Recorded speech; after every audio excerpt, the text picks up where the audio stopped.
J-WAVE アクロスザスカイをお聞きの皆さん、こんにちは。ピアニストの住野隼人です。東京建物ミュージックオブザスフィアス、宇宙には人には聞こえない音楽がある。このコーナーはニューヨークを拠点に活動する僕住野隼人が音楽を通した様々な出会いを語るひとときをお送りしています。今週はピアニストの亀井正也さん、ゲスト2週目になります。亀井さん、よろしくお願いします。よろしくお願いします。はい、前回亀井さんの今までの、輝かしいこう生い立ちについて語ってくださいましたけれども、2023年3月東邦学園大学を首席で卒業後飛び級で入学した東邦を、その後ドイツのカールスルーエ音楽大学に留学されているということで、ドイツにカールスルーエっていうとどこにあるんですか？聞き馴染みがない街だと思いますけど、なんかその音大以外でカールスルーエという街を聞いたことがないんだけど、なんか工科大学も有名な大学があるんですけど、フランクフルトから下に1時間ぐらい行った、ドイツの南西の方で、それこそパリとかに近くて2時間半ぐらいでパリまで行け。だからフランクフルトからパリに行く電車の途中にあるみたいな。そうとも言えるかもしれないですね。そうですね。フランスはすぐ、そうですね。フランスの国境に近い。フランスの本当国境沿いです。逆にベルリンとかがすっごく遠くて、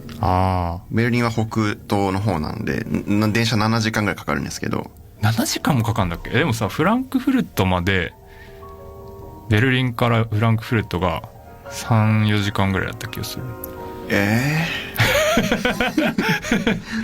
不確かな情報です。確かな、どちらがっていうか分かりません。ちょっと細かい乗り継ぎとか入れたら多分7時間ぐらいかかるんじゃないかなと。いや、なんか鈍行で間違えて行ったんじゃない？いやそんなことないです。そんなことはない。俺は7時間かかります。ドイツの電車めちゃくちゃ遅れるんです。それはね、本当にそうで、ドイツの電車は帝国には来ません。もうね、帝国に来たことがない、本当に余裕を持ったスケジュールを組んでおくことが大事です。遅延を織り込んで。そうですね、でパリが近いです。そんなカールスルーエにそうだった。カールスルーエの話をしていて、どういうきっかけでここに留学することになったんですか？カールスルーエ習いたい先生のところに留学して今3年目になるんですけど、どうですか、そのカールスルーエ生活？カールスルーエに行ってやっぱりすごく落ち着いた街なんですよ。周りは本当に自然で静かだし、高い建物もないし、人混みもガヤガヤとかないし、本当に落ち着いた環境で、もうただただ音楽に向き合える、静かでゆっくりとした時間が流れてるので、普通にちょっと周りを散歩して、この公園の木々美しいなとか、なんかそういう心に立ち返るような時間みたいなものを、ドイツのこのカールスルーエとすごく取れるので、東京の世話しないコンサート活動とかの時間とはまた全然違うなんか時間軸で、その中でレッスンに通って勉強してきたことを自分でいろいろ咀嚼して練習して、時々隣町にコンサートに行ったりとか、フランスとかにちょっと足を運んで美術館行ったりコンサート行ったりとか、なんかそういうすごく音楽に浸るのにすごくいい環境だなと思ってます。ドイツはなんかいろいろ行きました？この前初めてケルンに行って、ケルンとデュッセルドルフに行ったんですけど、いいですね。そう、ケルンは行ったことないんだよな。ケルンの大聖堂は本当にすごかったですよ。なんかもう写真とかでイメージありますけど、もう駅出たらすぐもうでっかい荘厳な大聖堂が広がってて、本当に何百年何百年か何千年ってことはないな歴史ともいろんな、もう僕はそういうの別に普段感じないんですけど、いろんな魂がもう宿ってるような感じで、僕しかもちょうど日曜日の昼に行ったんで、ミサがやってて、でオルガンを弾いてて合唱があって、みたいなところにちょうどその聖堂の中で立ち会えたので、それ1時間ぐらい聞いて、そういうところで聞くオルガンの音色とかも普段弾いてるピアノとかと、全然こう感覚が違うし、本当俺はああいうそういうところで聞くとそういう空間の中で生まれた楽器なんだなっていうのを本当にそう分かるよね。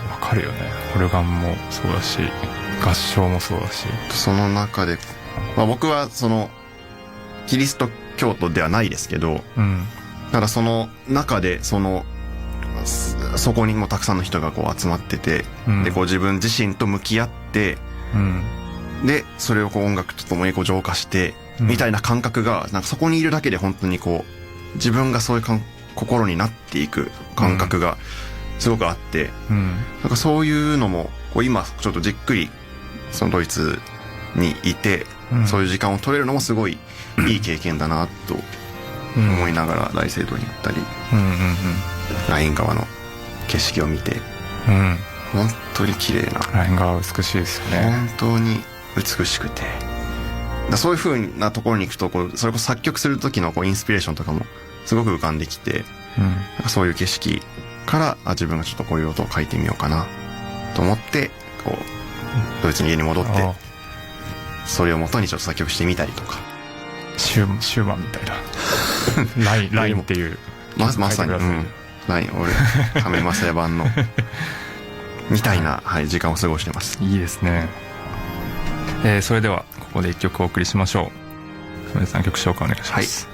シューマン作曲リスト編曲の検定です。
お送りしたのはシューマン作曲リスト編曲で検定でした。いやこれもシューマンって本当に美しい歌曲が本当にいっぱいあって、それこそドイツのカールスルーエでこうリートっていう、ドイツ語で歌曲のこう授業とかもあって、こういろんな歌曲に触れてその伴奏をしながら、そういう歌の息遣いとか、歌詞から来る音色の作り方とかそういうことを勉強したりするんですけど、そのシューマンの美しい歌をこうやってこのリストが見事に、ピアノでもその歌心を表現しながらピアニスティックなピアニストらしい部分もうまく混ぜ込んだ、本当にこうそこがうまく融合された本当にいい曲だなと思って、この春の僕のリサイタルツアーの一番最初に、この曲を1曲目に演奏して幕開けにしたいなということでこの曲を選びました。楽しみですね。楽しみです。ドイツ以外でなんか行った国、エリザベートってベルギーにはいいたんですよね。はい。ベルギーも結構面白い国でしたよ。ブルッセルはこの間多分同じホールじゃないかな、ボザールで演奏エリザベスのファイナルと同じホールだ。その時にさ、なんか補聴器がずっと鳴ってて客席から、うわ最悪だったまあたまにありますよね、そういうのね。それがね、そこで起こってしまって、ショパンの一番のコンサートショパンの一番それで2楽章とかにさ、もうあれまあ最初大丈夫だったんだけど、はい、途中からピー響いちゃって高音が、小さい高音がもうずっとなって響いちゃって、せっかくいいホールなのでいいホールでいい曲。そう、僕はエリザベート行った時はホストファミリーの家に泊まってたので、結構滞在は長いわけだね、数週間ぐらい。だからそうですね、一次予選からファイナル終わって、そっからその入賞者コンサートみたいなところまで1ヶ月以上多分1ヶ月以上ですね、かなり長かったですね。まあ本当にラウンドも多いですし、一個一個の課題も多いですし、めちゃくちゃ多いよね、エリザベートの課題曲は本当に大変で、すごいなんかもうそのコンクール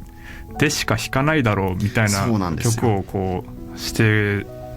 されるから、準備大変なんだろうなと。それこそエチュード、まず一次予選でエチュードを4つ用意しなきゃいけない。それそのさ、直前でさ、その4つの中で2曲だけランダムに選ばれる。だから4つ用意させるのに2つ弾かしてくれないんですよ、しかも1時間前に言われるんですよ、本番の。意地悪だよな。いろんなショパンのエチュード、時間的にもしょうがないのかな。リストのエチュードでリゲティのエチュードリゲティね。リゲティは本当に難しかった。これがなんてもうさ、リゲティのこう僕はめまいっていう作品で、こう本当ずっと半音で下がりタラララララララタラララララタララララララっ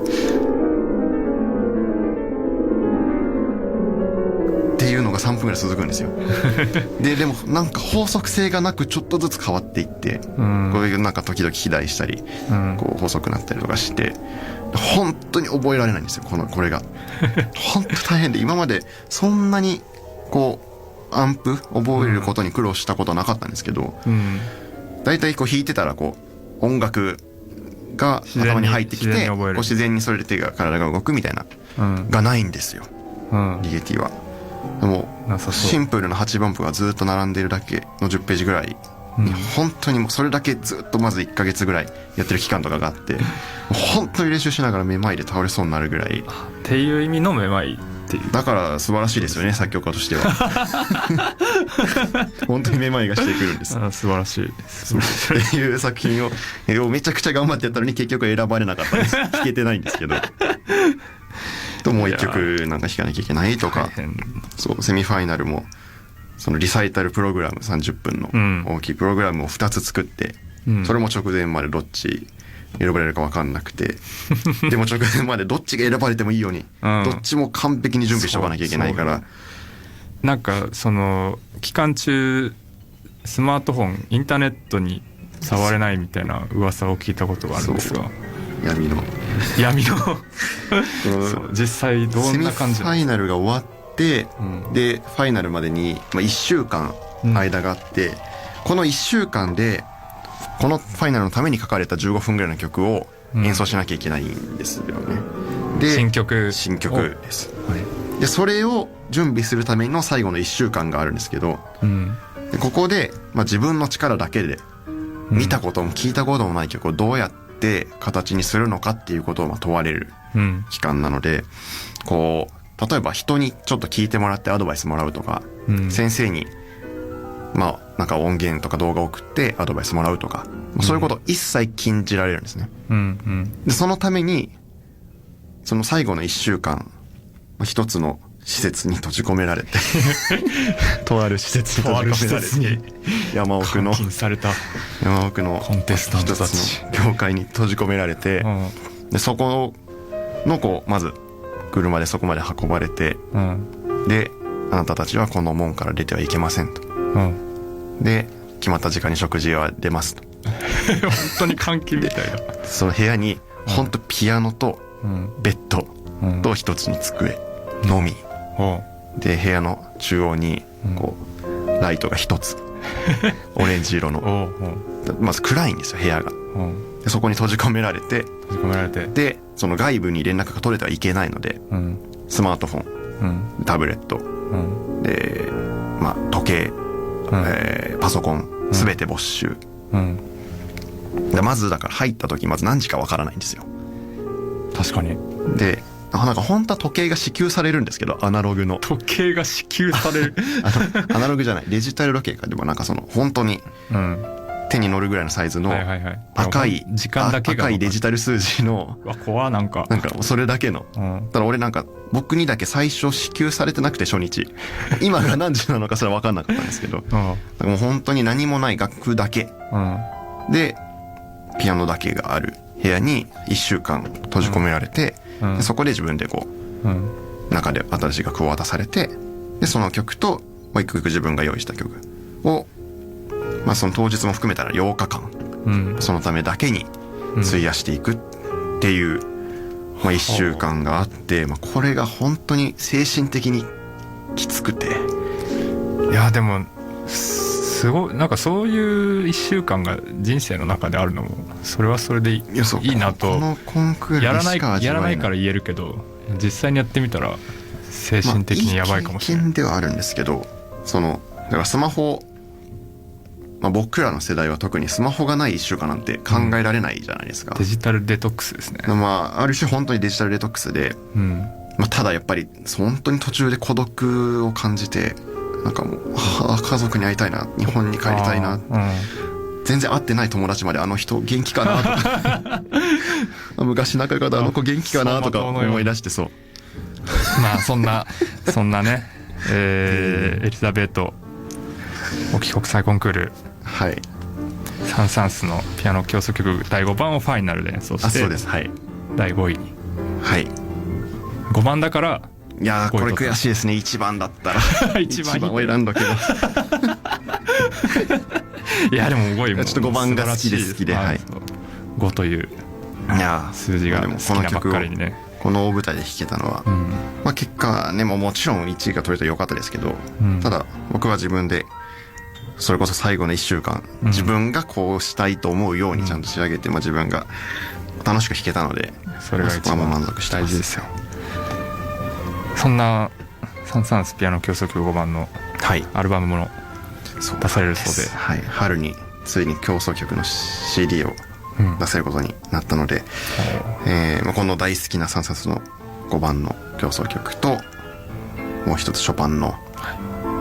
ピアノ協奏曲1番という、この僕の大好きな協奏曲2つを、今の自分の演奏で CD に閉じ込めておけるという機会を作れたので、春頃に発売になるので、ぜひ皆さん聴いていただけたら嬉しいです。ありがとうございます。そろそろお時間となってしまいましたが、他にお知らせありますか？春に日本でのリサイタルツアー開催が決定しました。全部で3公演ありまして、東京は4月13日サントリーホール大ホール、大阪は4月14日フェスティバルホール、そして愛知公演が4月16日愛知県芸術劇場コンサートホールにて開催します。すでにソールドアウトの会場もございますので、詳しくは公式サイトをチェックしてください。亀さんには来週も登場いただいてお話を伺わせていただきたいと思います。次回もよろしくお願いします。よろしくお願いします。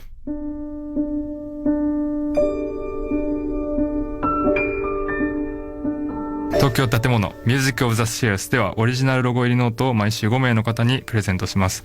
アクロスタスカイのウェブサイト右上バナーのメッセージトゥスタジオからノート希望と書いてご応募ください。それでは引き続き小川沙羅さんナビゲートの J-WAVE アクロスタスカイでお楽しみください。来週もこの時間にお会いしましょう。ここまでは住野隼人でした。小川沙羅がナビゲート J-WAVE アクロスタスカイ。さあここで先週リリースされました住野隼人さんのニューアルバムショパンオービットから一曲お届けしましょう。イマジナリーポロネーズ。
角野隼人さんでイマジナリーポロネーズお届けしました。